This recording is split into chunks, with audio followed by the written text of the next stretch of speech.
Obrigado pela oportunidade de aqui estar falando com todos vocês novamente, já pela quarta vez, se não estou enganado, aqui na Quarta Nobre. Então, das duas, uma, né? Mas acredito que seja a primeira. Está tendo erro de avaliação, por isso estão me chamando direto. Então, mas vamos lá. O nosso interesse hoje, de comentar aqui com vocês, é tratar exatamente do abuso do direito, né? Nós já tivemos, se eu não me engano, no nosso último encontro, falamos de lesão de direito. E agora vamos falar do abuso do direito, né? O que tem a ver uma coisa com a outra, o que efetivamente é, né? Porque no estado atual, a gente traz até como exemplo, e pegar um exemplo recente, a gente sempre ouviu, principalmente o pessoal ligado à área do direito, sei que tem vários colegas aqui, que ordem judicial não se discute, cumpre-se. Não é isso? Quem frequentou a academia de direito ouviu isso durante 5 anos, pelo menos, e repete outros anos à frente. E o que a gente viu recentemente, né, aí pessoas apenadas pela Corte Maior, meu julgamento foi um julgamento incorreto, eu vou apelar para a Corte Internacional porque eu não aceito o que foi feito, e vai por aí afora. E aí sai aquela... Eu tenho certeza que na mente de alguns, né, principalmente de quem não conhece os meandros do judiciário, né, fica, mas será que pode mesmo? Será que pode questionar? Será que tem esse direito de ficar falando tudo isso? E por que os outros apenados, de um modo geral, também não falam a mesma coisa? O camarada que bateu o carro lá e foi condenado, não fala mal do juiz não, que senão você vai ser preso, hein? E por que o outro meteu o pau no ministro e não está preso ainda? Estranho, né? Mas para nós mortais, o que importa, né, é que a gente, pelo menos, né, tenha um mínimo, né, de advertência do que pode ocorrer quando a gente exceder no exercício de um direito. Esse é o meu objetivo hoje aqui. Mostrar para os colegas, né, que existem algumas consequências desfavoráveis, ora na esfera civil, portanto patrimonial, ora na esfera penal, inclusive, quando a gente, no exercício de um direito, né, exercício de uma faculdade, comete alguma coisa a título de excesso dessas ações que eventualmente vier praticar. Então, esse é o objetivo, tá? E para falar, né, o que é abuso de direito, vai primeiro uma definição. Eu não consigo fugir da minha formação né, acadêmica. Então, tá aí. O que é abusar de um direito, né? É, efetivamente, exercer de forma irregular ou anormal um direito. E como é que isso se materializa? Como é que a gente vê isso? Primeiro, alguém agindo sem ter um real interesse, um legítimo interesse. Por exemplo, alguém chega, bate lá na nossa porta, olha, eu vim lhe cobrar. Espera aí, quem é você? É o famoso quem, cobrador? Eu devo alguma coisa para você? Devo para um monte de gente, mas para você, não. Então, um direito, né, que esse pseudo-cobrador eventualmente está tentando fazer, que é cobrar de quem deve, ele não tem interesse, e esse interesse, claro que tem, se ele está batendo lá, ele quer receber, mas interesse legítimo, interesse amparado pelo direito. Essa é uma primeira possibilidade, tá? Uma outra é o uso desse direito com arbitrariedade, com excesso, né? Então, utilizar de uma força excessiva ou de uma força quando não se pode ter força, né? E vai por aí afora. Uma outra possibilidade ainda de abusar do direito é ter direito e agir com temeridade, né? Aquelas atitudes temerárias, aquelas atitudes que podem provocar, né, danos à parte contrária. Como, por exemplo, né, imagine aí alguém que queira ou tenha prazer na beligerância judicial, gosta de ficar brigando na justiça, e ele sai por aí escolhendo as vítimas que irão figurar no polo passivo das demandas que ele vai mover. Algo que a gente encontra assim, com uma certa frequência até em condomínios, né? Condomínio é uma beleza para surgir ações judiciais. E, infelizmente, e eu digo infelizmente porque eu acho que o profissional do direito, em especial, ele primeiro tem que ser um juiz. E, na verdade, ele é o juiz natural da causa. Ele escuta a história e vê se aquilo tem alguma possibilidade jurídica. Ou seja, se aquilo é verdade, se aquilo não passa de uma aventura, não passa de uma ação temerária. Agora, infelizmente, tem colegas profissionais e profissionais. Né? Tem um monte de gente vendendo cartãozinho aí na Viaduto do Chá, né? Reclame da firma, Ministério do Trabalho. Até hoje eu não sei o que o advogado faz no Ministério do Trabalho, mas ele vende lá. Ministério do Trabalho. Não sei como é que funciona a coisa. Mas vende serviço de advogado no Ministério do Trabalho. Uma outra situação que nós vamos encontrar, de uso irregular ou anormal, é o titular de um direito, agindo de forma culposa, por negligência, por imperícia, por imprudência, também acaba por abusar ou violar esse mesmo direito. A ação dolosa, então, nem se fala, né? Que é aquele indivíduo que quer causar mal, né? Quer causar um problema à parte contrária.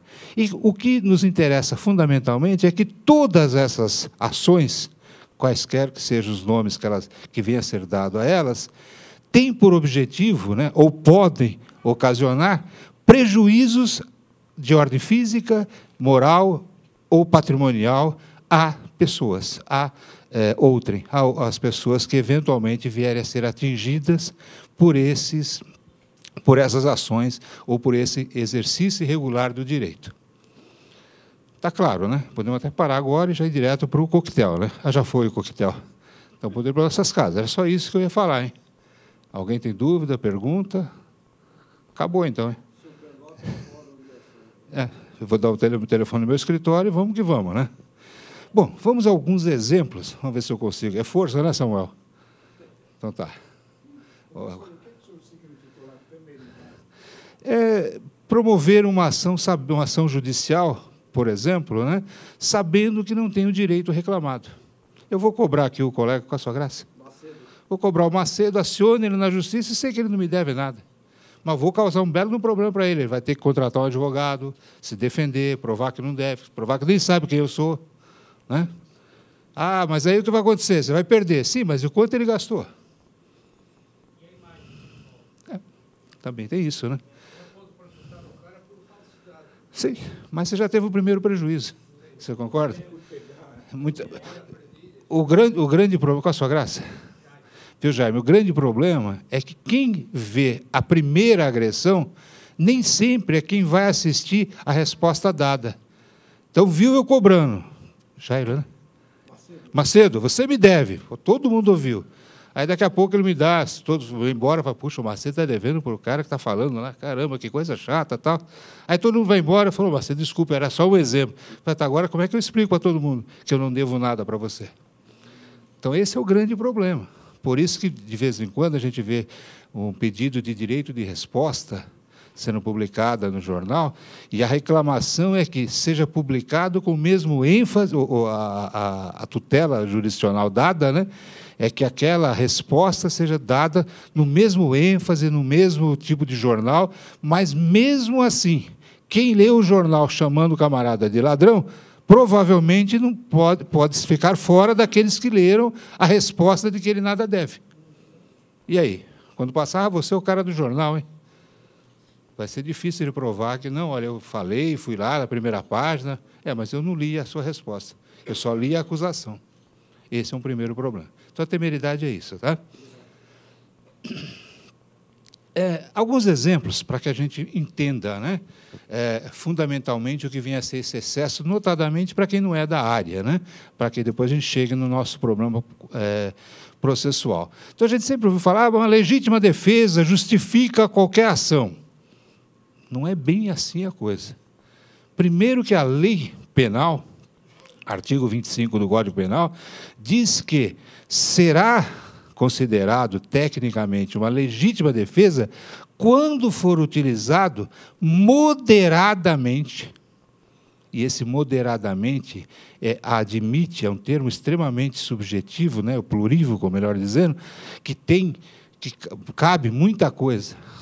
Então, agindo moderadamente dos meios necessários, utilizados para repelir uma injusta agressão.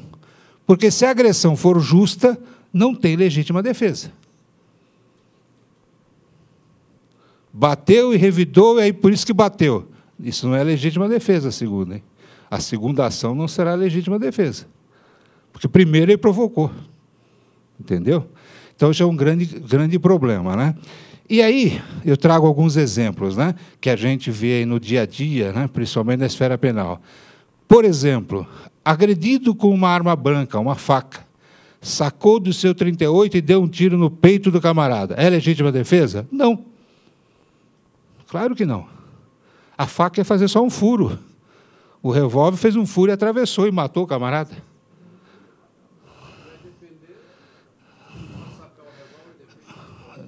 Uso moderado dos meios necessários.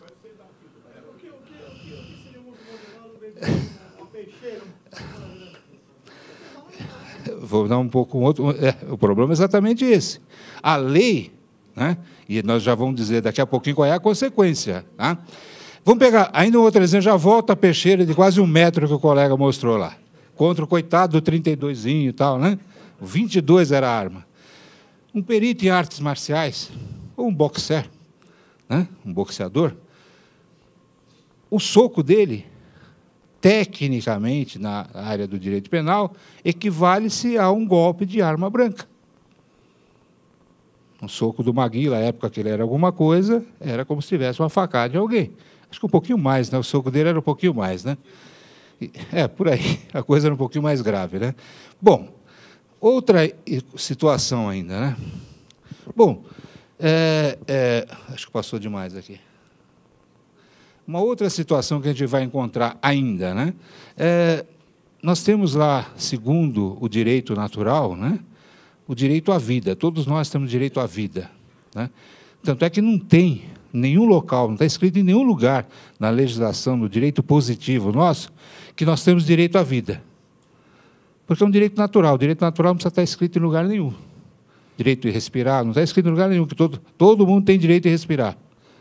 Já encontramos alguma coisa, todo mundo tem de respirar, vírgula, ar puro, ar não sei o quê, ar não poluído. Mas o respirar é direito natural, porque se não respirar, morre. É isso? Bom, o direito positivo, o direito escrito, o direito criado por determinada sociedade, ele sim traz alguns limites, que é para tentar fazer com que a gente se organize, né? Porque senão nós íamos virar um bando, e um bando onde o mais forte iria impor a sua vontade ao mais fraco e vai por aí afora. Aí seria a força, né? O direito à força, não a força do direito, fundamentalmente. Mas aí a gente vai ver, por exemplo, né, ainda a título de legítima defesa, que o policial mata um camarada. Então, preenche o tipo penal lá do artigo 121, que diz matar alguém.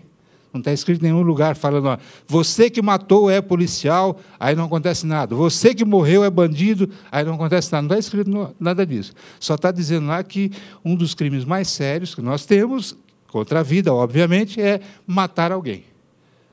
Não diz, se matou de seringa, de peixeira, de revólver, não, matou, tirou a vida de.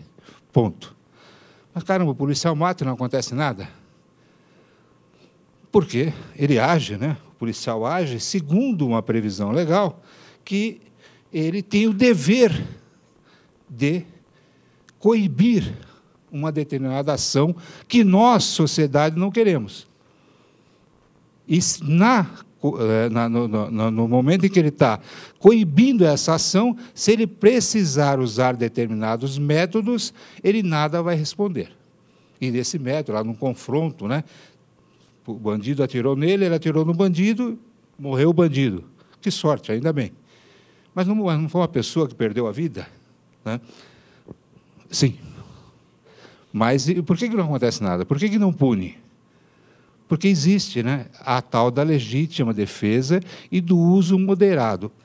Vamos ver mais uma outra situação para que a gente possa entender tudo isso. Imagine que alguém, e está na moda hoje a bendita cirurgia plástica, né, vai lá, conversa com o médico, faz a cirurgia, o médico vem, né, você está bonito, ficou bonito, o nariz está ótimo, a barriga está assim, enfim. Aí o paciente, né, muito paciente, vira para o médico e fala, doutor, eu não tenho dinheiro para lhe pagar. Aí o médico dá, não vou te dar alta. Bom, criou um impasse, né? O médico não recebe e o paciente não tem alta. Aí, nós já ouvimos falar também que, olha, mas a legítima defesa é uma excludente de criminalidade, então, se eu agir em legítima defesa, eu não vou ser preso. Né? Há pouco tempo teve aí um senhor que reagindo a um assalto no Rio Grande do Sul, ou uma senhora, sei lá, deu um tiro lá e não aconteceu nada. Um outro, ou sei lá quais eram os personagens, foi preso. Aí, mas, poxa, mas os dois na mesma idade, na mesma circunstância, por quê? Um tinha arma registrada e o outro não. Me parece que foi qualquer coisa assim, o diferencial entre um e outro, lá, nessas situações do assalto e da reação. Bom, a atitude do médico de não dar alta ao paciente, por exemplo, ela se enquadra dentro de um tipo penal chamado, né, de o uso arbitrário das próprias razões, previsto no artigo 345 do Código Penal. Tá? E a falta de pagamento do paciente com relação aos serviços contratados pelo médico vai se resolver lá no Código Civil através de uma ação de cobrança. Mais um exemplo ainda. O locador, cansado do calote do locatário, do seu inquilino, tem a cópia da chave, aproveita que o inquilino deu uma saidinha, vai lá, abre a porta da casa, do imóvel alugado, e se apodera de um determinado bem no exato valor dos aluguéis insolvidos pelo inquilino. Quando o inquilino chega, cadê minha televisão? Aí ele vê lá o proprietário do imóvel assistindo televisão, na televisão que era dele. E aí, como é que fica? Deixa do jeito que está, não faz nada? Pode fazer? Nos dois casos, o médico que não quis dar a alta porque não recebeu os seus honorários médicos, o locador que invadiu a casa do seu locatário, do seu inquilino, pegou um determinado bem para satisfazer o seu crédito, né? Essas duas ações são classificadas no nosso ordenamento jurídico penal como uso arbitrário das próprias razões, ou a justiça pelas próprias mãos. E é punido. No caso, né, a punição prevista no 345 é de 15 dias de detenção pelo excesso, né, por não ter dado alta ou por ter invadido. Só que, veja bem, invadido a casa alugada. Estas mesmas ações, elas podem virar um crime de cárcere privado ou um crime de furto. Basta exclusivamente que não haja dívida por parte lá do paciente, por exemplo, na conversa lá com o médico, eu vou fazer a tua cirurgia, depois a gente conversa. Quanto que deve o paciente? Nada. Depois a gente conversa. Tá bom, então vamos conversar? Vamos, eu não posso te pagar. Tá, então essa é a conversa. Não, não tá. Depois conversa vale quanto? No caso lá do locatário, olha, eu sei que você está atravessando uma dificuldade, a hora que você melhorar, você me paga. Quanto que ele deve? Basta ele comprovar que não melhorou. Não deve nada. No primeiro caso do médico, cárcere privado, artigo 148, e no segundo caso do locatário, furto por invasão. E mais ainda, se não houver violência, aí o excesso, o uso arbitrário das próprias razões, só vira um processo penal se houver uma representação. Se a vítima, o paciente for lá e fazer uma queixa na polícia, se o inquilino também. Agora, se tiver violência, basta avisar a polícia. Ligar para o 90 já vai virar um processo penal. Determinadas situações geram um contrato. E contrato tem ônus para ambas as partes. Quando você levou o carro lá na oficina, você contratou os serviços dele. Então, você tem a obrigação de pagar e a retenção do carro, ela pode ou não ser ilegal. Vai depender das circunstâncias que foram negociadas. Tá? Pois não. Artigo 48 do Código Penal, assim, o cárcere privado, assim, como que é esse crime de cárcere privado? Se eu fechar essa porta e falar, daqui ninguém sai. cárcere privado. Eu posso tentar convencer que vocês fiquem aqui em razão do que eu estou falando. Mas se eu fechar a porta lá e falar, ninguém sai, é cárcere privado. Certo. Agora, um contra 50, vai ser meio difícil manter vocês aqui contra a vontade de vocês. Concorda? Um me segura e os outros 49 abrem a porta. Né? Certo. Ok? Tudo bem, obrigado. É que lá, imagine o exemplo do médico, lá, o paciente operado, todo cheio de bandagem, curativos, etc., e o médico fala, não vou te dar alta. Aí pronto. A fé da pessoa que foi operada, aí não tinha dinheiro para pagar? O problema todo é do mau contrato. Quem contratou mal foi o médico.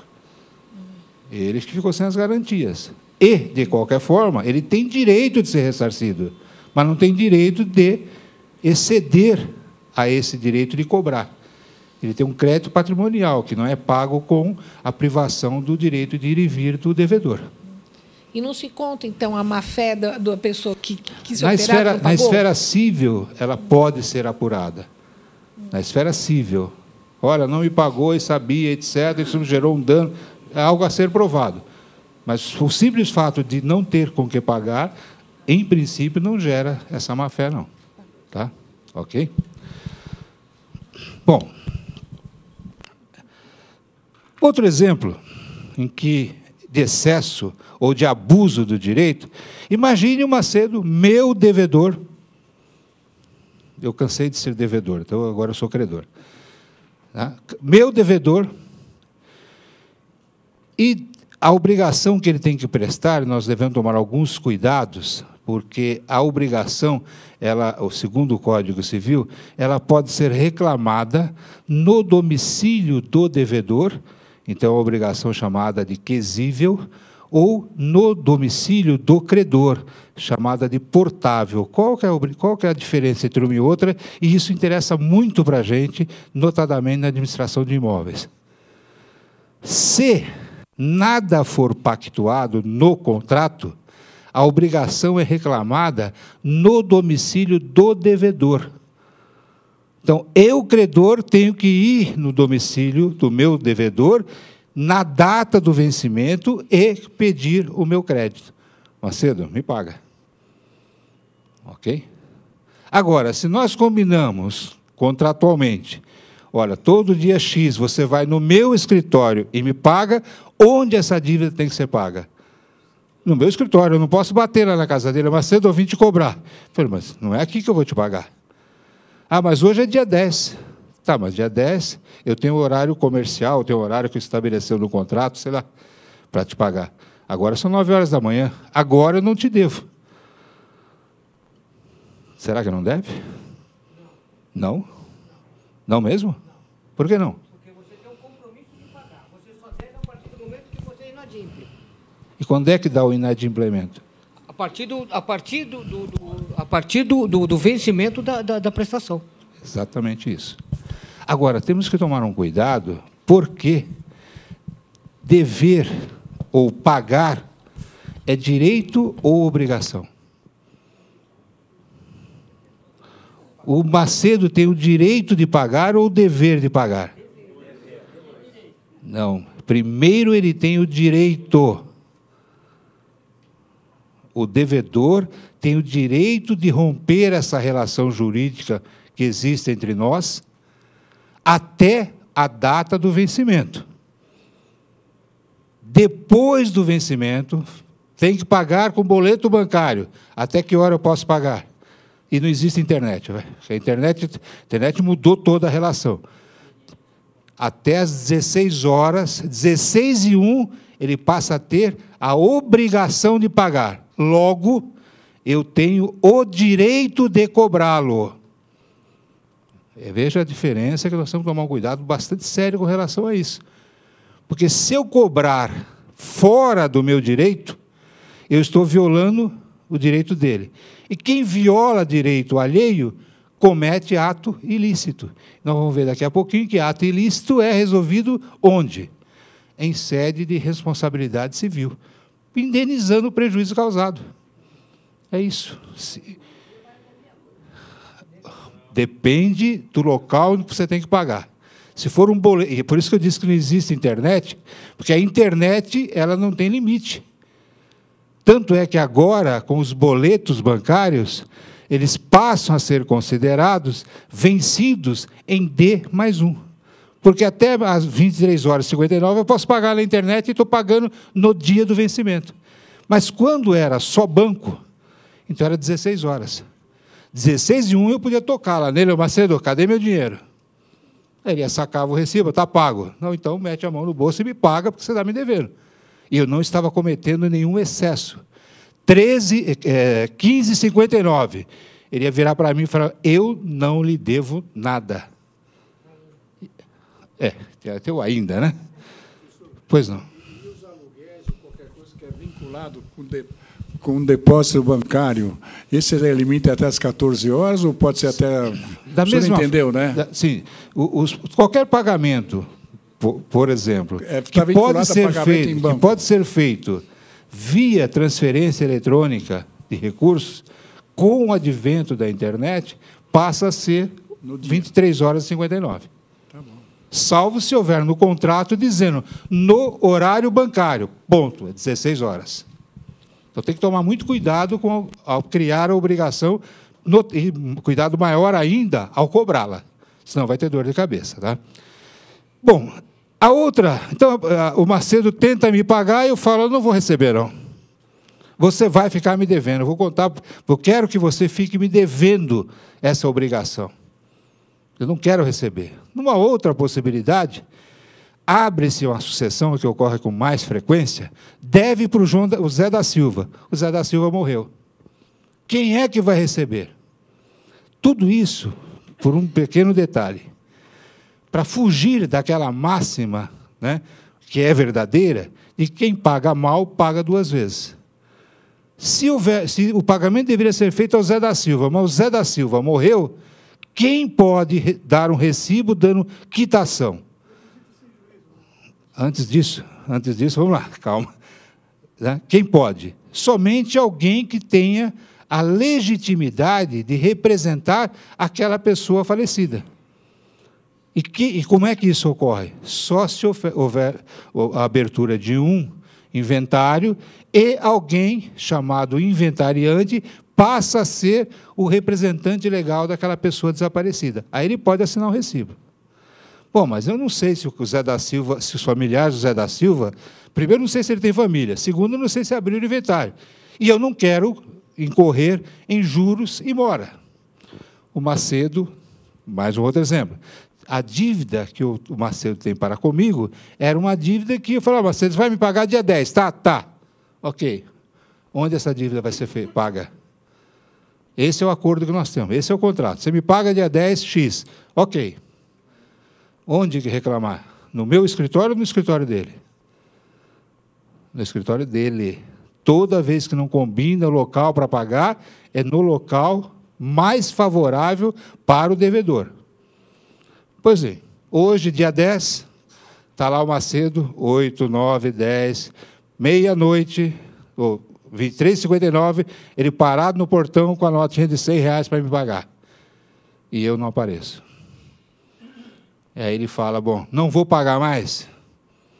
Claro que vai. Tem que pagar.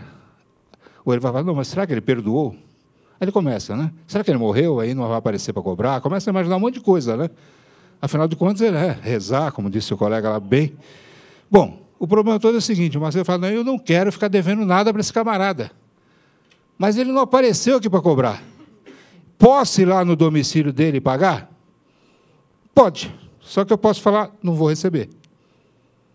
Ah, por quê? Porque eu tinha que cobrar de você lá ontem, não fui, não vou receber aqui, ponto. E aí ele continua com a notinha de R$100, e agora, o que eu faço? O direito, o nosso ordenamento jurídico, ele diz o seguinte, dizia, né, o Código de 17, né, que se é um direito, tem que ter uma ação que assegure. O Código agora de 2002 tirou isso para ser redundante. Se é direito, é óbvio que tem a ação. Qual é a ação? A consignação em pagamento.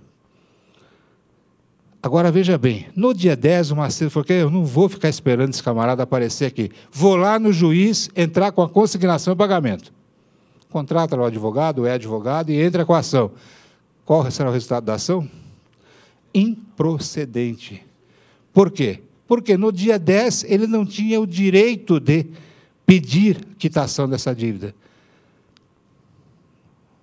E ainda não tinha terminado o prazo para ele cobrá-lo. Ele só podia entrar com essa consignação no dia 11, dizendo para o juiz, olha, fiquei esperando ele durante o dia todo, ele não apareceu. Não quero incorrer em juros ou na mora. Mas no dia 11 ele já incorria em mora. Não se ele providenciar o pagamento. Não incorre, não, porque ele vai ter que... Se o pagamento era devido dia 10 e ele não foi cobrado, tá? Lógico, ele não foi cobrado, teoricamente, ele não incorreria na mora. Mas no dia 11, quando ele propõe a consignação, ele já incorre em mora. Não, não é isso, não. Deixa eu esquecer só do detalhe. No dia 11, eu, credor, tinha que ir atrás dele e não fui. No dia 10. No dia 11, surgiu o direito dele se desobrigar de que jeito?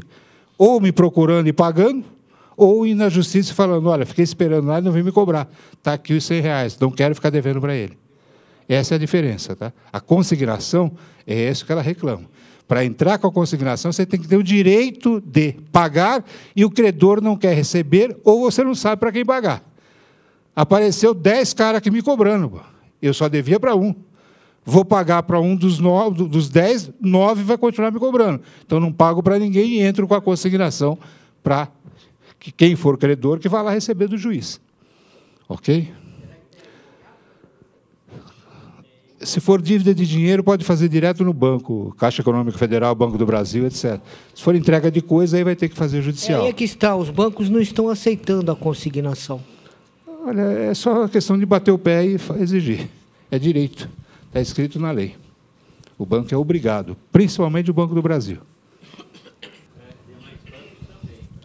Sim. Mas normalmente indica os bancos estatais, né? Ok.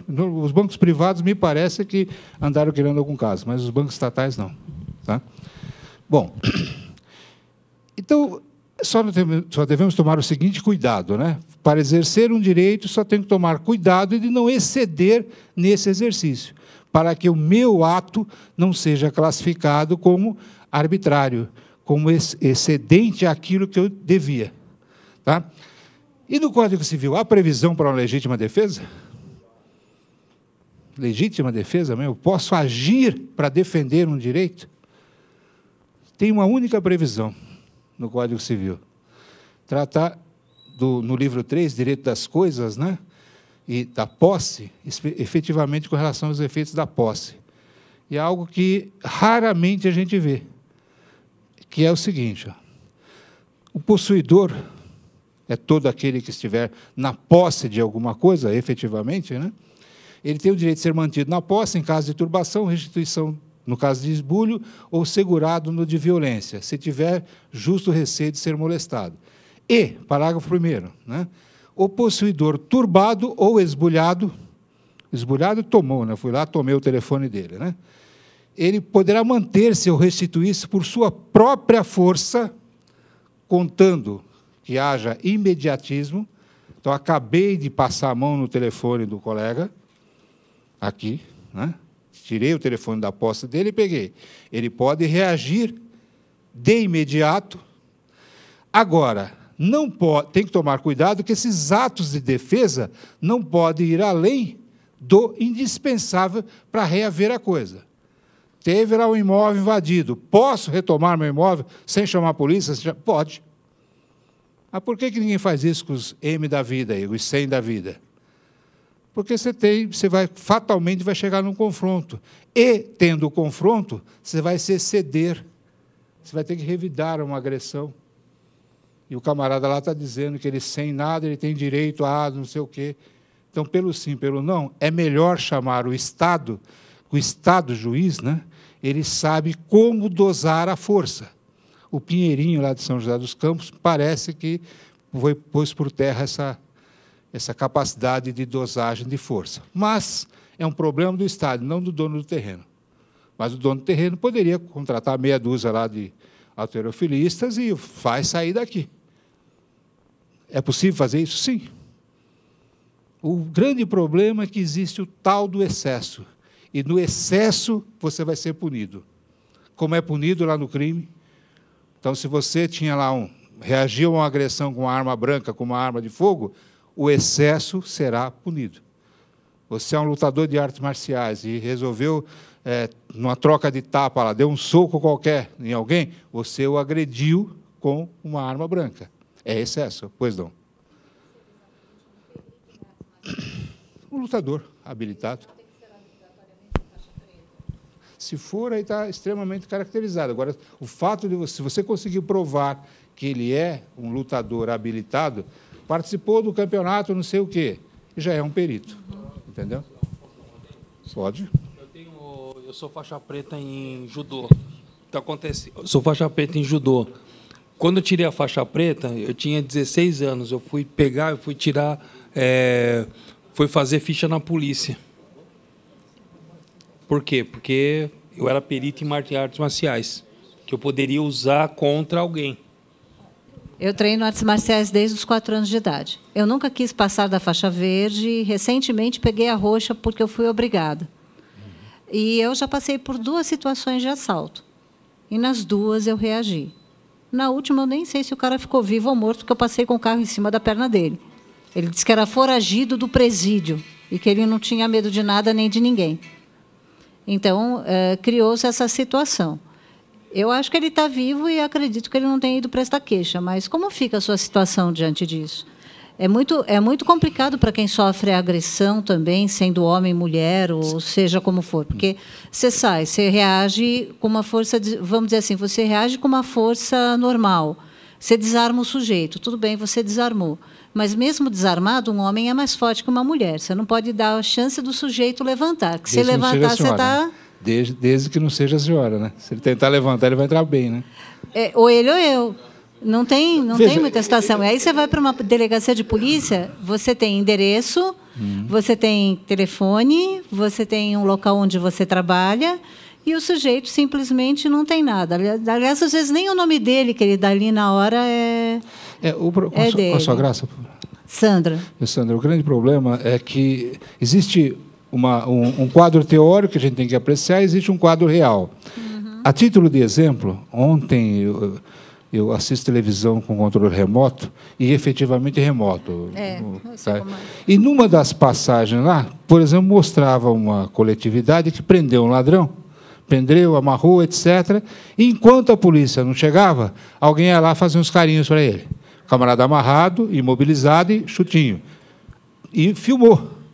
E alguém muito ignorante ainda vendeu isso aí para a televisão. Obrigatoriamente, aquele que estava dando um chutinho lá tem que ser punido. Porque tem um excesso. Até prender... Tanto é que a polícia chegou, a primeira coisa que fez foi desamarra ele. Segunda coisa de dizer? Com toda certeza.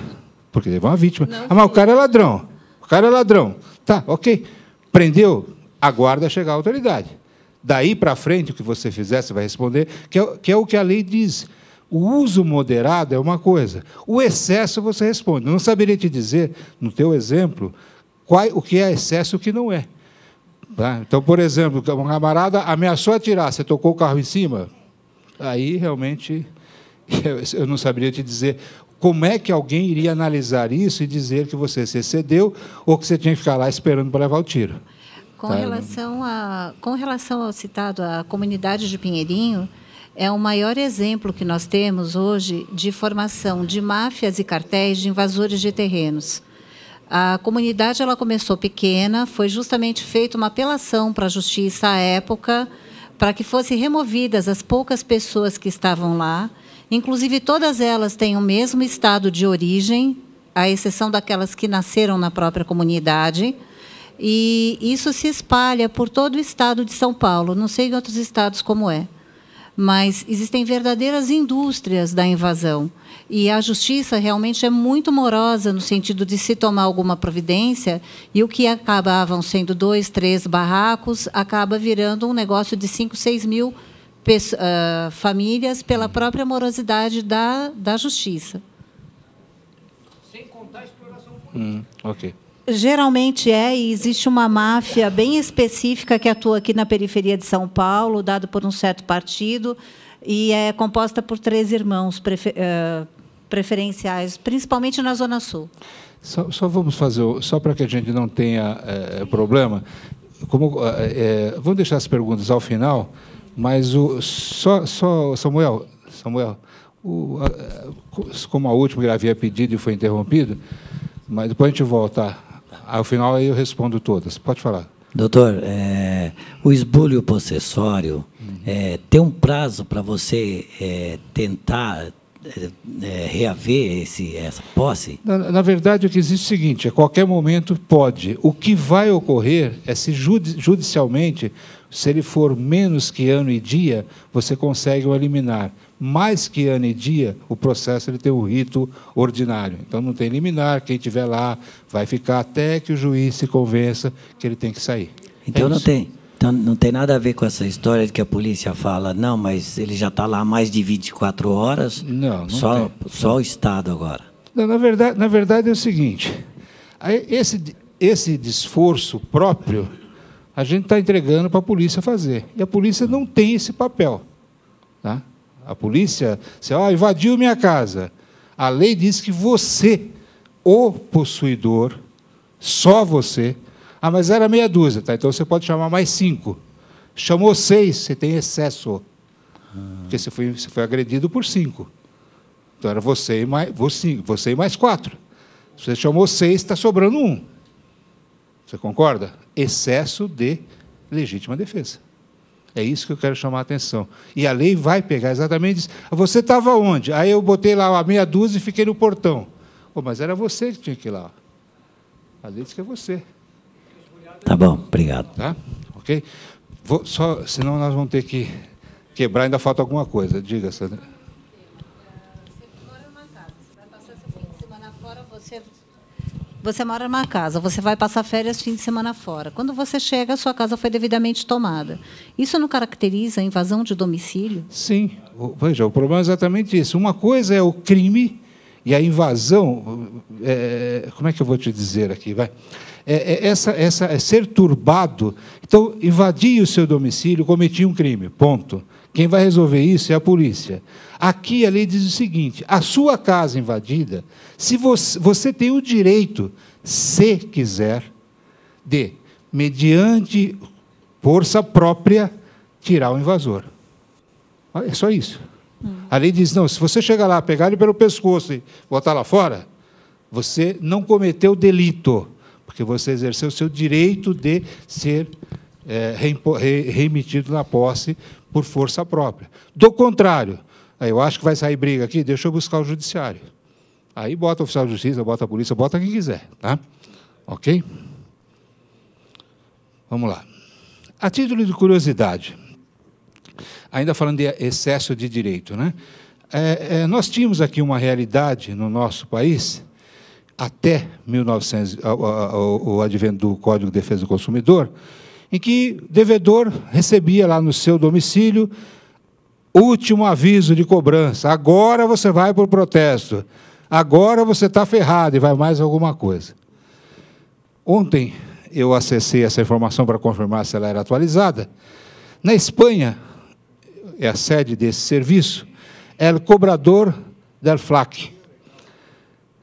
E também tem uma sucursal em Portugal. A cobrança de dívida é feita desse jeito. O cobrador para na porta do devedor e todo mundo sabe que ele está sendo cobrado. 2 exemplos citados por um juiz numa matéria, que daí surgiu a origem. Um casal, a festa de núpcias lá de um casal, não foi paga. O escritório pegou a lista dos convidados e ligou para todos eles dizendo, como é que você chama? Avedice. Você foi no casamento do Zé da Silva? Fui. A sua cota à parte é de tanto porque o Zé da Silva não pagou o casamento.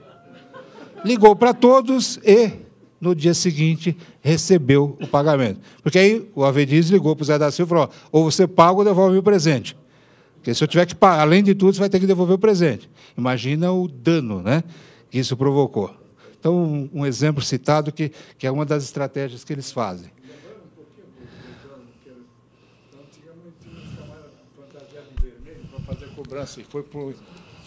Foi cancelado. O cobrador vinha de vermelho aqui em São Paulo. Sim. E foi cancelado, foi permitido mais. Esse serviço de cobrança era do começo do século passado, isso. Na década de 20, que era o fraque vermelho. Tá certo. Como é que funciona agora aqui em terras tupiniquins, né? Desde 90, o artigo 42 diz que nas cobranças de débito, o consumidor inadimplente não será exposto a ridículo, nem será submetido a qualquer tipo de constrangimento ou ameaça. Tanto é que as cobranças hoje são cartas normais, sem nenhuma identificação exterior que se trata de uma cobrança. Porque, se isso acontecer, estará violado o Código de Defesa do Consumidor, ato ilícito, portanto, com reflexo lá em responsabilidade civil. Ok? Não, ok, sem problema. O que não pode aparecer como aparecia antes, a prática era essa, mais ou menos, né?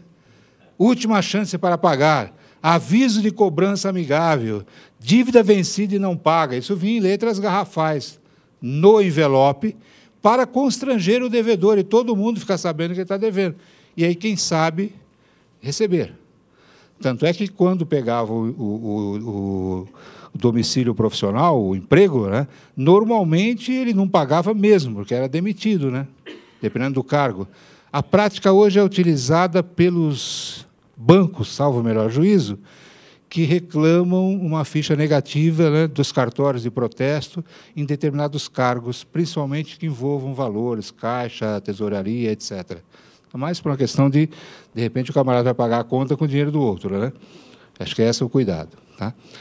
Então, realmente, muitos foram os problemas, e aí que gerou essa proibição de uso ostensivo de meios para fazer a cobrança. Tá? Bom, outro cuidado que se deve ter é na cobrança indevida. Ora, para cobrar alguma coisa de alguém, como no exemplo, peguei o Macedo aqui para Cristo hoje, né, deve existir uma relação jurídica obrigacional. Ou emprestei dinheiro para ele, vendi alguma coisa para ele, trabalhei para ele, alguma coisa tem que ter entre nós. E mais, além dessa obrigação, ela não foi solvida ou paga tempestivamente.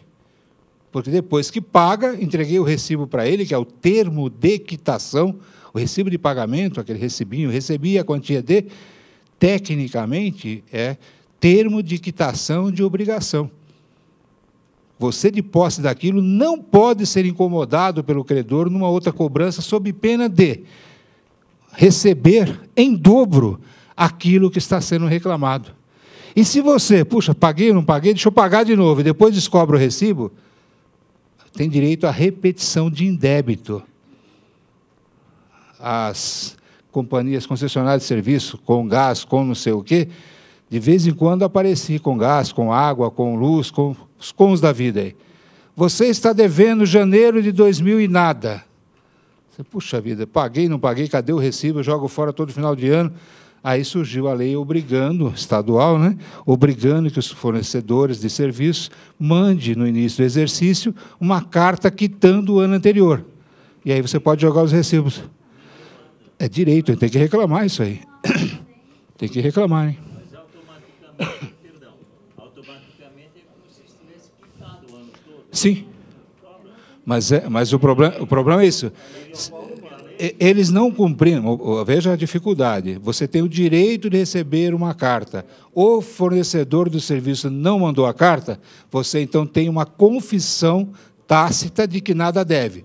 O grande problema é você provar que ele não mandou. Tá? Como é uma carta sem registro, uma carta sem nada, ele fala, não, mandei para todo mundo no dia 1º de janeiro. Você não recebeu porque não estava em casa.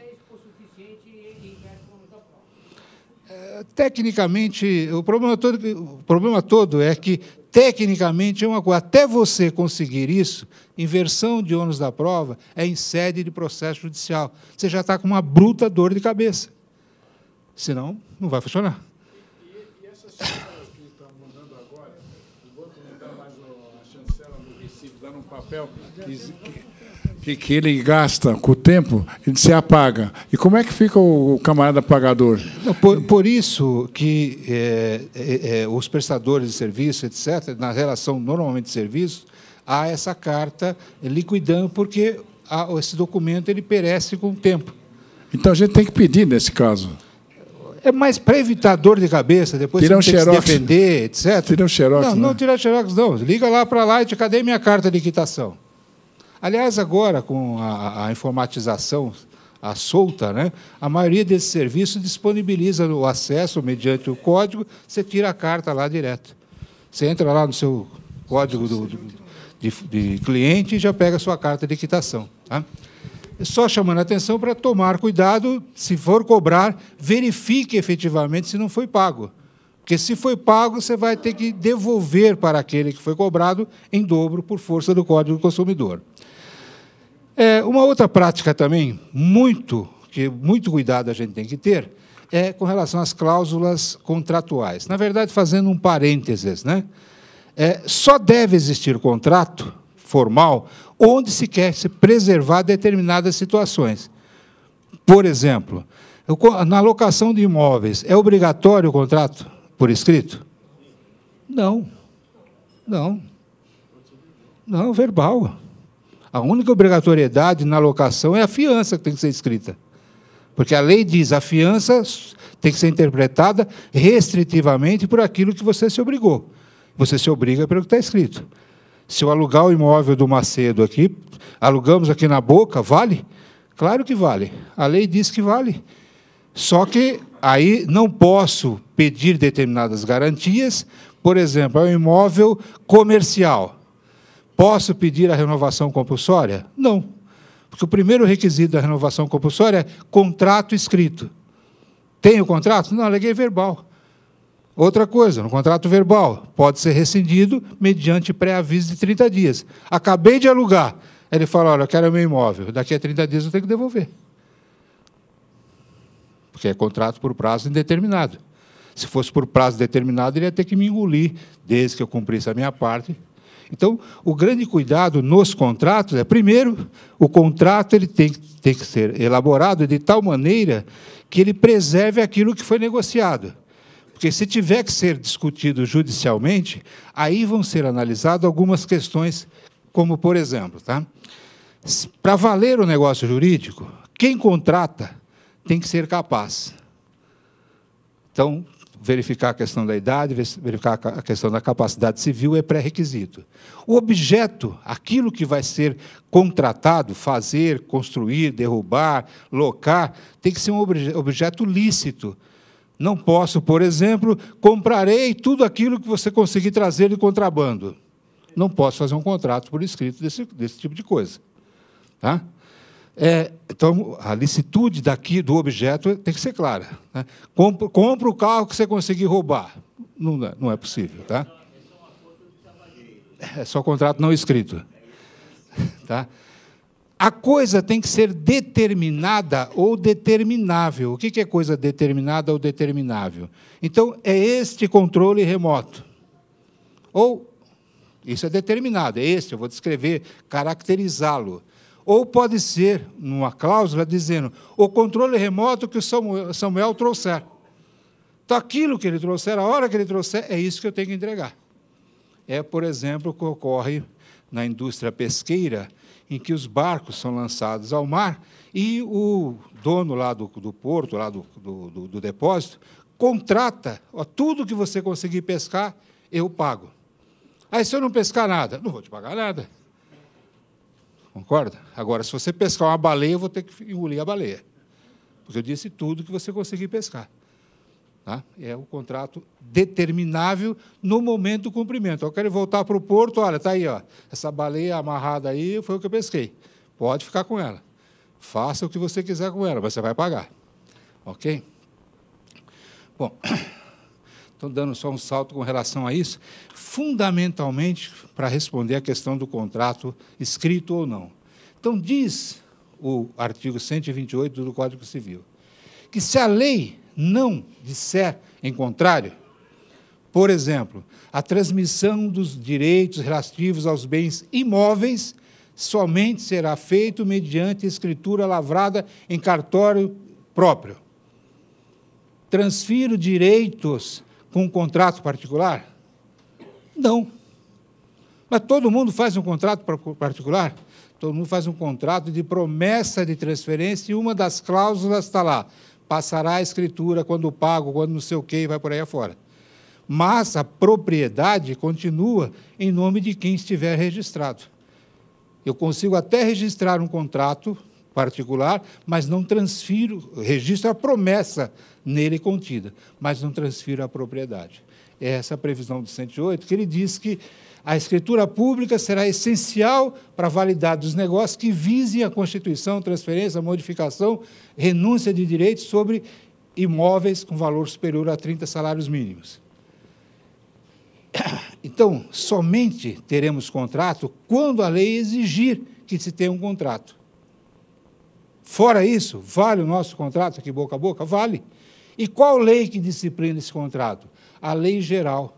O Código Civil tem, a partir lá do artigo 421, uma série de contratos, contrato de compra e venda, contrato de empréstimo, contrato de mútuo, contrato de fiança. Fiança tem que ser por escrito, mas contrato de troca, permuta, de empréstimo de coisas móveis e imóveis. Emprestei o carro do Macedo. Qual o contrato que regula isso? O contrato do Código Civil. Pô, mas foi um empréstimo, me empresta para ir até a farmácia? Sim. Acaba de nascer um contrato entre nós, em que eu tenho obrigações e ele também, que eu tenho direitos e ele também. Ah, mas não era por escrito. Não precisa por escrito. Só está dizendo que tem que ser por escrito para transferência de direitos imobiliários. Ok? Professor. Pois não? Apenas dentro dessa mesma linha de pensamento, seria interessante frisar que até 30 salários mínimos eu consigo transferir a propriedade, o domínio, mediante contrato particular. A escritura pública seria exigível apenas acima de 30 salários mínimos. Tá? Perfeito. Obrigado. Perfeito. É que a prática leva a quê? A usar a escritura para tudo. Mas admite porque está previsto na lei. Contrato particular até 30 salários mínimos, hoje por volta aí de 20 e poucos mil reais, transfira a propriedade. Não é isso? Registra direto com o contrato particular. Mas o difícil é encontrar um imóvel de 20 mil reais. Né? Sim, perfeito. O contrato tem que preencher todos aqueles requisitos que teriam uma escritura. Tá? Mas não é uma escritura, você não tem a despesa de escritura. Tá? Ok? Só de registro. Bom, chegamos aí. No ato ilícito, diz o artigo 186 que, se alguém, por ação ou omissão, voluntária, negligência, imprudência, viola direito, comete ato ilícito. Isso é óbvio, né? Nós estamos falando agora. Então, se eu deliberadamente piso no pé do Macedo, cometi um ato ilícito. Hã? Qual é o reflexo disso? Aí nós vamos ver, daqui a pouquinho. O artigo 187, ainda do Código Civil, e aí esse é preocupante, porque o excesso, o uso arbitrário das próprias razões, tem um reflexo lá no crime, que eu falei, 15 dias de detenção. Ah, mas ninguém vai preso por isso. Porque, inclusive, quem for prejudicado tem que entrar com a representação, pedir a abertura do processo. É um bruta de um trabalho. Tem que contratar um advogado, vai por aí afora, né? Só que, olha, tem um reflexo no cível também, que aquele que comete, né, um excesso no limite dos seus direitos comete ato ilícito. Então, aquela violação do médico não dando alta, aquela violação do locador indo lá e pegando a televisão e depois devolveu, foi um ato ilícito. Ah, mas ele devolveu a televisão. E o constrangimento provocado? E o dissabor e o dano moral do camarada chegar lá, puxa, cadê minha televisão? Até descobrir que foi o proprietário que abriu a chave, ele olhou a janela, olhou a porta, viu se o telhado estava arrombado ou não, chamou a polícia achando que era ladrão, e o camarada é o senhorio lá, na frente da casa dele que fez isso. É ato ilícito, e principalmente quando esse excesso, né, ele é exteriorizado pelo fim econômico, social, pela boa-fé e pelos bons costumes, quando ele viola isso. E veja que são coisas bastante amplas, né? Bons costumes. Quais são os bons costumes? Depende da coletividade, e é extremamente atual, né? O que ontem era inaceitável, hoje passa a ser. E aí a lei está valendo para hoje. Ok? Então tem que tomar um cuidado danado com relação a isso. A responsabilidade civil, né, que é decorrência de quem comete um ato ilícito, que todo abuso de direito, podemos agora sintetizar, como consequência de um abuso de direito é cometimento de ato ilícito. E todo ato ilícito obriga o praticante do ato a indenizar. E um cuidado bastante grande, né? Que existe danos causados que independem de culpa. A própria atividade, gerando prejuízo, já gera o dever de indenizar. Como, por exemplo, a atividade ilícita de trabalho lá nas usinas de cimento. Provoca uma doença profissional que o dono da usina, que a firma de cimento é autorizada, legalizada, fiscalizada, etc., mas todo funcionário que pegar a doença vai receber uma indenização da firma. E a atividade é lícita, mas ela tem responsabilidade civil que, independentemente de culpa, não tem que provar culpa nenhuma, tem que provar que ficou doente, ponto final. Por exemplo. Tá? O cuidado com relação às cláusulas leoninas, além de reflexo dependendo da feitura delas, né, no contrato, elas são cláusulas nulas ou, no mínimo, anuláveis. O que é uma cláusula leonina, assim, rapidamente falando? É aquela que impõe um ônus excessivo a uma das partes e só benefício para a outra. Por exemplo, uma multa num contrato de locação em que só o locatário incorre. É uma cláusula leonina. A multa tem que ser para os contratantes, e não para um deles. Tá? Terminando, um outro problema bastante sério que a gente encontra como violação de direito, que é o uso nocivo de coisa imóvel. Por exemplo, o dono desse prédio pode fazer uma fogueira na cobertura? Não. Ele não é o dono. O dono não pode, ele pode dispor, até dar, pode pegar um mendigo aqui na rua. Você é mendigo, senhor? Você é o dono desse prédio agora. Pode fazer isso? Pode, claro que pode. É bom saber, até se for fazer, eu vou ficar de mendigo aqui de plantão, hein? Mas ele pode fazer. Agora, ele não pode fazer a fogueira aqui, por quê? Se ele fizer uma fogueira sem fumaça e sem calor. A fogueira não tem fumaça nem calor. Pode? Pode. Sem fumaça, sem calor, porque é impossível. Mas, se ele conseguisse isso, pode. O que não pode utilizar, e a gente extrema esse aspecto da fogueira, que é o mais sério, né? Queimar as folhas lá no quintal, etc. Numa prática, normalmente, para casas térreas, né? Mas aquela fumaça, que não vai ficar contida na propriedade, ela vai invadir a propriedade do vizinho e vai ferir o direito de vizinhança, que é o direito ao sossego, à segurança e à saúde. E num edifício de condomínio, pior ainda, né? É aquele o cachorro, a reforma, que só pode começar às 8, tem que parar às 5, que só pode usar o elevador X e não o elevador Y, a mudança que não pode ser feita aos sábados. Tudo isso como reflexo no direito de vizinhança. E a violação disso, ato ilícito. Reparável de que maneira? Além da cessação da atividade, reparável no campo patrimonial. Ok? Sim, desde que a convenção de condomínio, se ela permitir, é indiscutível. Se está lá na convenção, é permitido ter cachorro desde que seja um pitbull, etc. Ok, até pitbull pode.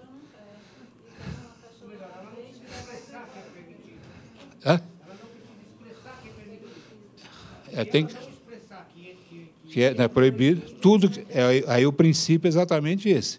Só que aí a omissão gera um problema bastante sério, né? Aqueles que não têm vão achar que não tem porque é proibido. E aí vai gerar briga. Normalmente, uma situação dessa, há a declaração da permissão, para inclusive limitar tamanho, etc. Se não me avisar, não pode, não. Agora, se me avisar, pode. Dia e hora e quantidade. Porque também eu vou jogar R$1, eu não vou. Tá? Ok? Mas não é ato ilícito, não. Tá? Bom, só fechando, então, colegas, a intenção era exatamente essa, de provocar essa discussão. A matéria é extremamente longa, caminhamos aí atabalhoadamente na área criminal, na área civil, mas mais para chamar a atenção que determinados atos podem ter reflexos nessas duas esferas. E na área criminal, além do transtorno, né, o máximo que pode acontecer é acabar sendo preso. Mas na área civil, o reflexo é de ordem patrimonial. Então, causou um prejuízo, fatalmente vai ser convertido em pecúnia, em dinheiro, e vai afetar o patrimônio. Então, o cuidado no exercício do direito, né, o comedimento no exercício do direito é o recomendável, não a omissão. Agora, não esqueça que ninguém é obrigado a exercer um direito. Quem tem o direito tem faculdade e não obrigação. Pegando um exemplo na área de família, a título de exemplo, né, o direito de visita do pai com relação aos filhos é direito dele e não obrigação. Então, por exemplo, um pai que não visita um filho, ele deixa de exercer um direito. É claro...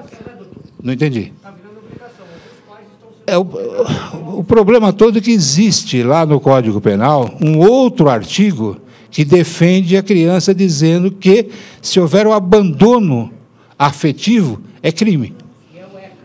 Sim, ok. O problema todo é exatamente esse, que para cada direito há um reflexo em algum lugar. E se a pessoa simplesmente não vou porque tem o direito de não ir, ok, não esqueça que tem reflexo. E aí você vai responder pelo reflexo. Há pouco tempo vi uma demanda aí no STJ de uma pessoa, quase 50 anos, processando o pai por abandono efetivo. E ela provou que o fato de não conviver com um milionário pai provocou uma certa deficiência lá, mental, sei lá o quê, e que ela foi indenizada por isso. Ok? Bom, a título só de reforço, né, nós continuamos com essa obra lá na AGBook, e para quem não conhece a AGBook, é uma editora que publica eletronicamente livros, então quem tiver qualquer assunto que queira publicar, nessa AGBook é possível ser feito, não paga nada e também não ganha nada. Mas se alguém adquirir uma obra sua, você acaba sendo remunerado. Tá? Mas para quem tem alguma coisa a ser publicada, apostila, de treinamento, etc., é realmente bastante interessante esse site. Okay? Professor, boa noite. Boa noite. Meu nome é Vladimir, professor, eu sou corretor de imóveis. Pois não. Queria lhe perguntar o seguinte, quando o meu cliente me contrata para vender um imóvel dele, o meu percentual de comissão que eu recebo desse meu cliente precisa de contrato escrito ou também é um contrato tácito, diretamente? Veja, se a prática do mercado estabelece, ou a lei que disciplina a sua atividade, estabelece um percentual fixo, não há necessidade de ser mencionado ou criar um contrato. Agora, por prudência, a recomendação é que faça esse contrato, quando você já fez esse contrato, em que você foi contratado para representar os interesses dele na venda, já mencione qual será a sua remuneração. Mas, na omissão, não é algo que você não consiga depois cobrar, posto que existe uma lei que diz que o percentual de corretagem será de X%. Esse é o segundo quesito dessa minha questão. Na realidade, às vezes, acontece conosco que os nossos clientes têm a péssima mania de remunerar o nosso trabalho por vontade própria, né? Então, mesmo que sabendo que a gente ganha 6% e tal, chega na hora de pagar efetivamente, ele quer te pagar 3%. Ele acha que você vai ganhar muito, um imóvel de 5 milhões, você vai ganhar uma fortuna e tal, ele quer te pagar menos. Isso é um processo civil? Ou eu tenho que recorrer tacitamente ao que a gente conversou antes, que era 6%? Não, você só vai conseguir obrigar alguém a cumprir alguma coisa, primeiro, se você tiver o contrato ou a lei. Que o contrato é a lei entre as partes e a lei geral que disciplina todo mundo, né? Tá. Então, se a sua remuneração mínima está prevista em lei e no seu contrato consta que será seguida a lei, é isso que você vai cobrar. Agora, amigavelmente, provavelmente você não vai conseguir, posto que ele já tentou reduzir os seus honorários para metade daquilo que é a lei, etc. Então, você só vai ter o judiciário para resolver o seu problema. Uma ação de cobrança judicial de honorários profissionais. E aí vai reclamar o seu contrato. Né? Então, tá bom. Tá. Obrigado, doutor. Obrigado. Boa noite. Boa noite. Eu gostaria da opinião do senhor, voltando ao início da palestra, sobre a legítima defesa, sobre aquele caso do Guarujá. Queria que o senhor emitisse a sua opinião, que o rapaz meteu a faca no filho do rapaz e falou que era legítima defesa. Qual a sua opinião sobre aquilo? Veja, realmente eu vi en passant aí essa notícia, mas a legítima defesa tem que ser caracterizada pela injusta agressão, tá? Então, ela só vai caber se realmente ele, primeiro, foi agredido injustamente. E, segundo, se ele utilizou dos meios moderados para se defender. Me parece que uma agressão verbal, porque ele não demonstra nada e mostrou lá um arranhão na perna, ter reagido com uma faca e, mais ainda, com a quantidade grande de golpes, me parece, opinião pessoal, que ali houve um excesso. Ele vai responder pelo excesso. E o excesso ali é homicídio. Mas a legítima defesa tem que ser pessoal, né? Sim, ou de terceiros. Direito alheio, próprio ou de terceiros. Não é pessoal. Mas defende o filho, né? Ou o menor em fuga. Sim, exatamente. Obrigatoriamente. Realmente eu não acompanhei o desenrolar, eu só vi a chamada, mas é que não afasta, né? Como ele não fugiu, etc., a preventiva não foi ele está sendo preso em caráter preventivo agora. Né? Obrigado. Em relação ainda à legítima defesa, se eu tenho uma arma registrada, o camarada vem me assaltar e eu vejo que é uma arma de brinquedo e eu vou lá e mato o cara. Isso é abuso ou não? Eu acho que nesse aspecto, como você acaba de declarar que você sabe que é uma arma de brinquedo, se afastou a legítima defesa. Mas se eu não declarar, para a polícia eu vou falar... Não, você acabou de declarar que você sabe. Então, então me entreguei aqui. Né? Exatamente, você acabou com a sua defesa, que é exatamente isso, né? Dizer que sabia que era de brinquedo e mesmo assim atirei. Não, mas lógico que não vai falar numa situação dessa. Não fala. Olha, a investigação policial ela não se prende, né, a esses fatos apenas mostrados inicialmente. O colega ali traz a informação de que o indivíduo que estava solto até então por legítima defesa já está preso. E está preso exatamente porque descaracterizou a legítima defesa. Senão estaria solto. Entendeu? Só mais uma coisa.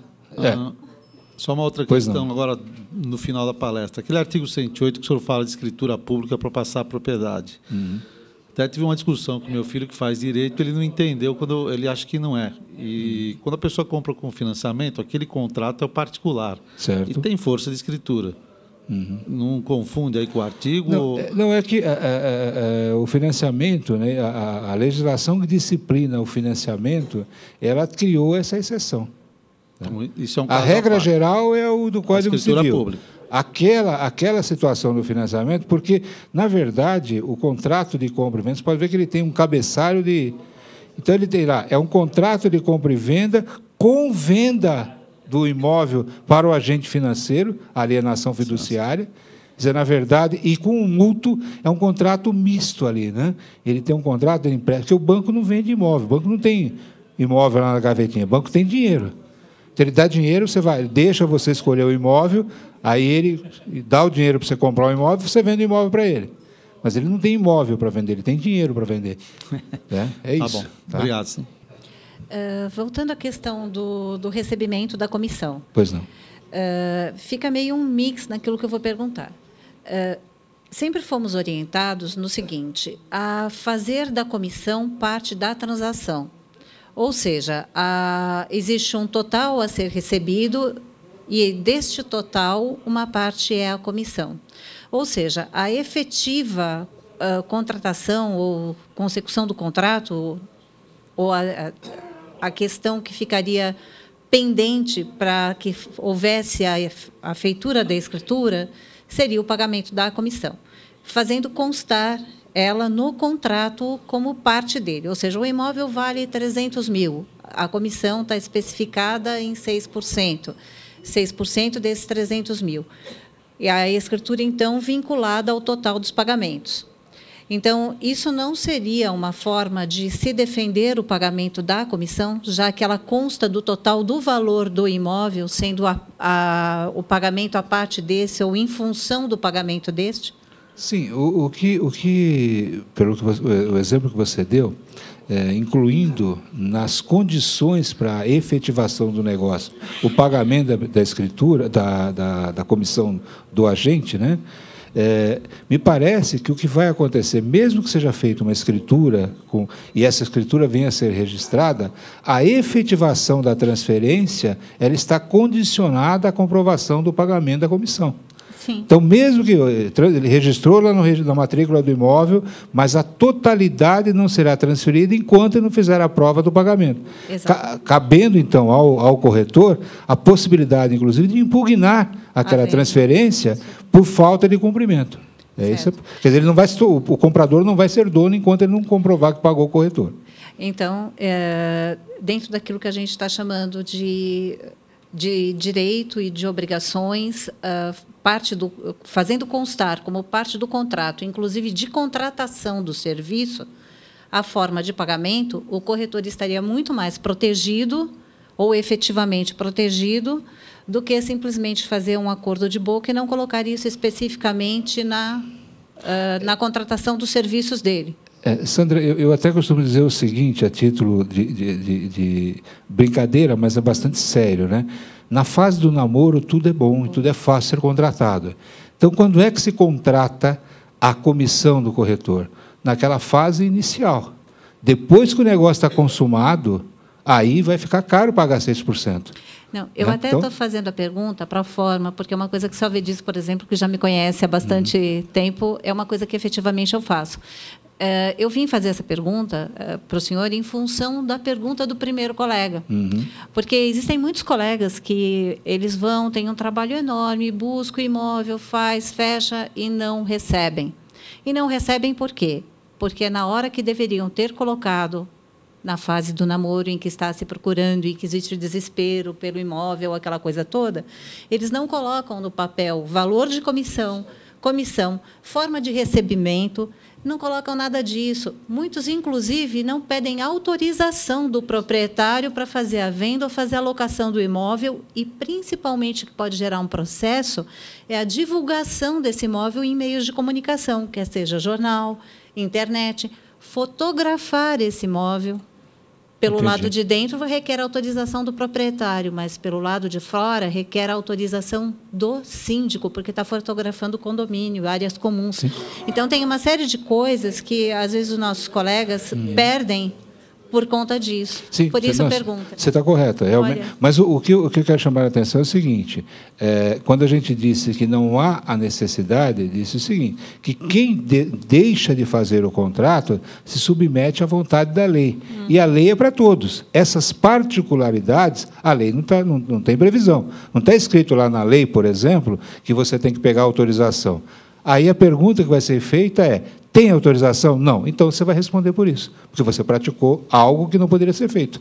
E aí vai ter um custo para você, no mínimo de aborrecimento, entendeu? Fora a autorização do proprietário para trabalhar o imóvel, existe uma autorização para publicidade, que, inclusive, os jornais são obrigados, quando vai fazer um anúncio, a requerer a cópia dessa autorização. Sim, entendi. A autorização de venda, ela subentende a autorização de publicidade. Olha, não foi isso que me disseram quando eu tenho. Eu não sou advogada, eu só sou corretora, por enquanto. Veja, o que você. A questão toda, eu até entendo o que o colega está falando, a questão é assim: quem é que pode questionar por que meu imóvel está no jornal? Sou eu. Você concorda? Então, quando eu lhe dei a autorização de venda, venda meu imóvel, automaticamente eu autorizei que você tomasse todas as providências. É isso que ele está dizendo. Tá? Então, você tem que ter autorização para botar no anúncio do jornal. Se você tiver essa autorização, você evita qualquer tipo de problema, mesmo de quem teria legitimidade de cobrar isso.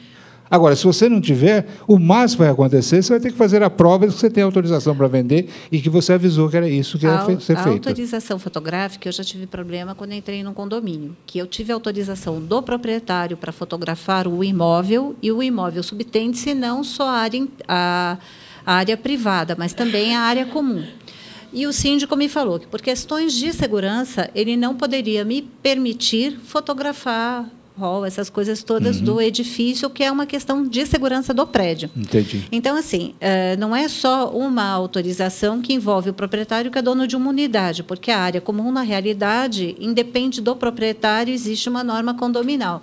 Quer dizer, é muito complexo, e para tudo isso seria necessário, mas o quesito principal seria a questão das comissões ou das gratificações, vamos dizer, tem cada um chama de um jeito. Eu prefiro chamar de comissão, que é o pagamento que se faz sobre o trabalho feito. E eu prefiro chamar de honorários. Honorários. É mais bonito ainda, também é legal. São os honorários profissionais. Honorários profissionais.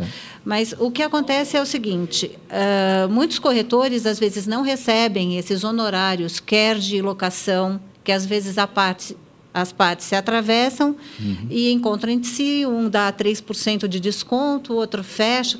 Para um fica mais barato de um lado, para o outro fica melhor porque paga menos do outro, e o corretor fica sem a comissão porque as coisas são resolvidas no paralelo. Então, assim, a melhor coisa para evitar uma demanda ou a justiça subjetiva, porque como não existe lei, a lei vai depender da interpretação do juiz, né? A aplicação vai depender da interpretação do juiz. Então, acredito que, se colocasse isso no contrato, está salvaguardado o corretor e as partes junto com ele. Sim. Então, isso dirime qualquer dúvida no quesito daquilo que foi acordado. Exatamente. O fato de estar escrito o combinado, você diminui a zona de atrito e facilita até para questionar isso judicialmente.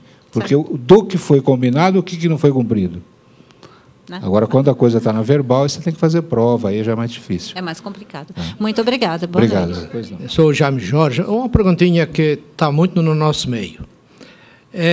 Às vezes, mesmo a gente tendo o contrato ou não, a gente procura para o meio para receber a comissão, separar o valor total, a comissão para um lado, isto com o comprador. A parte da comissão nossa para um lado, para um cheque, uma transferência bancária, e o capital direto ao proprietário já vem subdividido aquele valor, ele recebe a sua parte. Muitas vezes o proprietário contesta isso aí. A gente está num caminho certo de fazer isso ou não? Olha, a forma, tudo vai depender qual seria a mecânica, né? O proprietário recebe a integralidade e, ato contínuo, ele paga a sua comissão. Essa seria a mecânica, o normal. Agora, o que normalmente ocorre? Ele pega o dinheiro e descobre que 6% de 5 milhões você não vai trabalhar mais. Aí ele quer pagar só 5, 3, 2, 1, qualquer coisa assim. Então, nessa negociação, quando você for assinar o contrato de honorários, já diga a forma como você vai receber. Olha, do valor da venda, eu já desconto o meu valor e o cheque líquido para você. E aí negocia com o comprador. Exatamente. E o comprador, olha, você vai fazer 2 cheques, um de 94% e um de 6%. Ponto. Está resolvido. Aí você evita esse... Mas não há nenhuma ilegalidade no que está sendo feito, desde que seja avisado, né? Tá ok. Obrigado. Eu que agradeço. Doutor Lira, pois não. O corretor, ele não é parte da negociação, tá certo? E num contrato de compra e venda, o corretor ele é o intermediário. Então, ele não faz parte do contrato de compra e venda. Ele tem que ter o contrato à parte dele de prestação de serviço. Normalmente prévio, né? Sem Normalmente dúvida, prévio. porque ele não é parte da negociação. Então, no caso de pegando a deixa dela, a comissão é feita através de um contrato que ele faz com a parte e não com as partes. Só a sua graça? Roberto. Viu, Roberto? A escritura é um contrato como outro qualquer. Só que ela tem algumas particularidades que é o mínimo exigido para o cartório de registro de imóvel. Certo. Então, como regra. Então, Você pode fazer do jeito que a colega faz? Sim, não tem problema nenhum, nem ilegalidade alguma, desde que os outros requisitos essenciais constem. Por exemplo, aquela declaração de que não é contribuinte do INSS, fazendo, será aquela negativa que impede a alienação, por exemplo. Tá? Então, não é prática fazer. Agora, se faz, não tem o menor problema. É mais uma garantia. E uma garantia em um contrato, porque a escritura não passa de um contrato. Tá? Tanto é verdade que ter a escritura não significa ser dono de nada, significa ser dono de uma escritura só. Dono é quem primeiro registra a escritura, não é isso? Sem dúvida. Isso na escritura, mas no contrato de compra e venda, o corretor não é parte da negociação. Perfeito. O que eu normalmente que eu recomendo que faça, e eu presto algumas assessorias nessa área, eu digo o seguinte: você quer fazer parte do contrato, coloque como interveniente, identifique-se como corretor, identifique-se o que você está fazendo. Não tem problema. Ele parte realmente ele não é. Isso, tá certo. Não é nem nunca foi. Não é. Então, ele que faça um contrato à parte de prestação do serviço para ele ter o direito de executar e depois poder cobrar. Você pode executar a escritura também, não tem problema nenhum. Senão pode acontecer que, não antes da escritura, quando for no contrato de compra e venda. Sim. Porque, de repente, na escritura, eu não assino a escritura, pronto, não fecha o negócio, você não recebe sua comissão. Não recebe a comissão. Isso pode acontecer. Então, é prudente ele ter o contrato particular de prestação de serviço para poder executar se necessário. Perfeito. Obrigado, doutor. Nada. Boa noite, doutor Rui Sato, eu sou corretor. Só um adendo à observação do colega. Pois não. O contrato de intermediação, ele é um contrato meio que vai determinar um contrato fim. Por isso, realmente, o corretor ele não faz parte da relação contratual. Tá? Ele é um contrato meio. Ele objetiva o contrato fim. Ou seja, o corretor ele é um intermediário. Ele apenas aproxima as partes. Tá? Então, ele aproxima as partes para que as partes negociem um contrato. Então, a comissão, o honorário é devido a ele a partir do momento em que as partes se aproximaram e efetivam um negócio. E há uma controvérsia muito grande, inclusive discussões em nível de tribunal, colocando essas questões de forma muito clara, muito evidente e até contraditórias. Obrigado, doutor. Não por isso.